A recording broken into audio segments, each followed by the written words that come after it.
What's up, guys? I'm Kevin, the TA for Chemistry Honors, and I'm going to show you how to use a spectrophotometer here.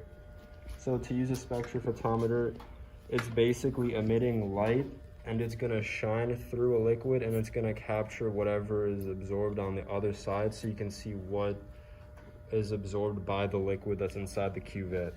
One thing to note about the cuvette is you see there's a blank side, and then there's an etched side. You're only going to grab it by the etched side and leave the plain side. So when you stick it in, there isn't any of the ribbed side from where the light is going through. So right now we're just going to calibrate it.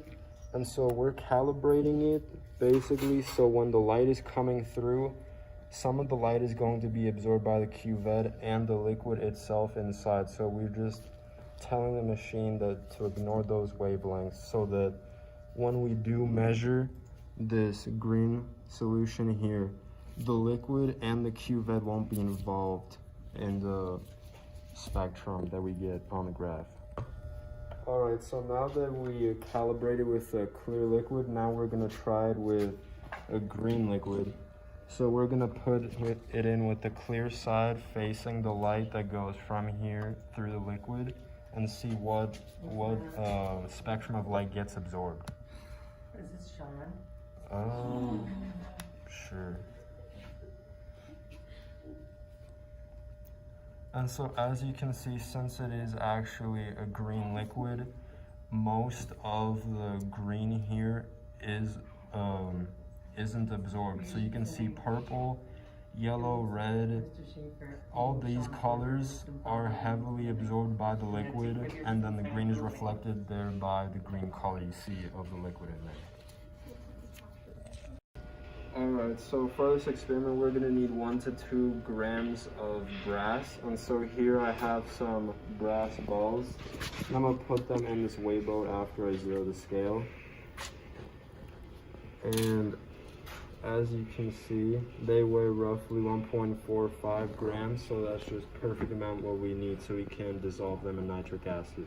Alright, so we have the nitric oxide brass solution here, and we diluted it a little bit. We did a 1 to 5 dilution, so we had 2 milliliters of nitric oxide and brass, and I added 8 milliliters of water to make 10 milliliters, and then that's just what I put into the cuvette.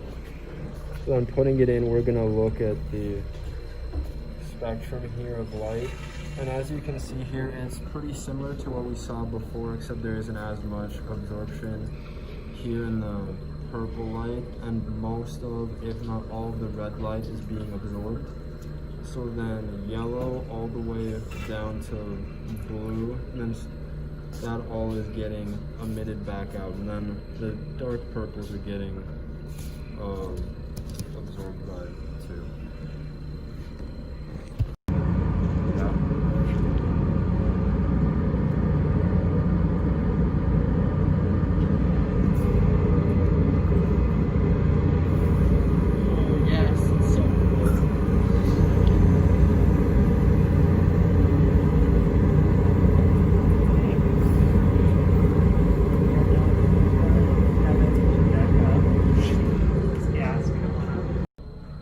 So now that the brass is dissolved in the nitric acid, we're going to check the spectrum of light of the liquid here. So I already calibrated it with water, so now we're going to see what wavelengths are absorbed by the fluid here. And so with the readings here, you can see it's Did you press play? Yeah. Okay. So with the readings here, you can see it's similar to green dye, where red and purple are the most absorbed color, and green and yellow green is the least absorbed and is reflected as well. The nitric acid and brass solution is green.